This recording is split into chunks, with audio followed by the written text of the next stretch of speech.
All right, today we're tackling one of the oldest and honestly most relevant questions in all of politics.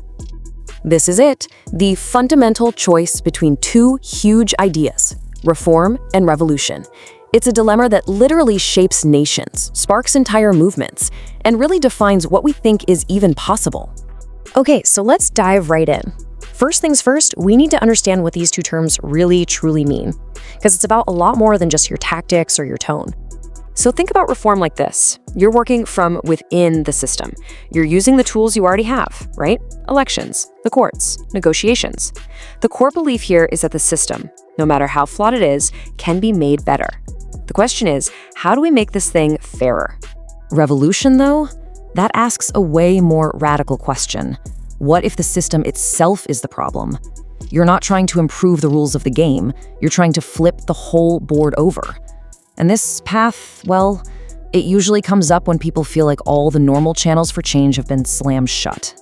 So let's look at that first path, the reformist approach. This is for the folks who believe that even a deeply troubled system can be repaired from the inside, piece by painstaking piece.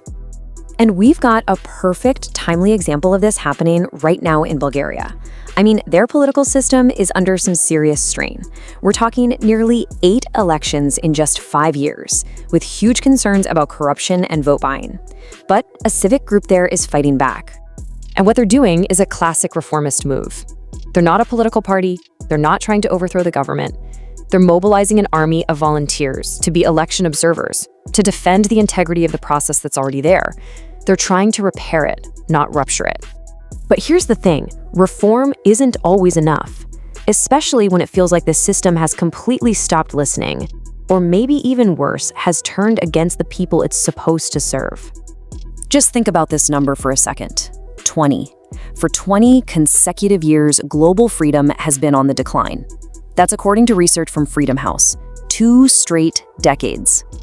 And this isn't just some abstract idea. Just in the last year, 54 countries saw their situations get worse, while only 35 improved. This is happening because of coups, repression, election manipulation, things that make the slow, patient work of reform feel kind of naive, maybe even impossible. And that right there, that is the fertile ground for revolutionary energy. It doesn't just come from anger. It comes from the feeling that every single normal path to change has been blocked. We're seeing this play out in real time with Gen Z movements all across the world.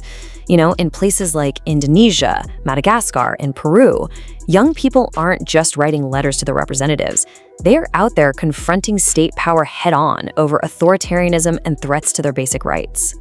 There's this quote from an activist, highlighted by Amnesty, that just hits the nail on the head. They said, "Every revolution is really seeking a world of dignity and mutual respect." And that's such a crucial point. Revolution often happens when people believe that their basic human dignity is no longer compatible with the way things are. It stops being about policy and starts being about survival. So this brings us to a more complicated idea, because these two paths, repair and rupture, they aren't always separate. In fact, they often have this really tangled, unstable relationship. Yeah, it's not as simple as saying one is good and one is bad. The right move really depends on the state of the system itself. Is it totally closed off and repressive, or is it just weak, but still has some openings you can work with? And sometimes one path actually leads directly to the next. The incredible dramatic events we've seen in Syria are a perfect case study for this. So you have the rupture. That's the revolutionary break when the Assad regime was ousted. But then what happens? Almost immediately, the whole conversation has to shift. An interim government forms, and suddenly, the entire agenda is about reform.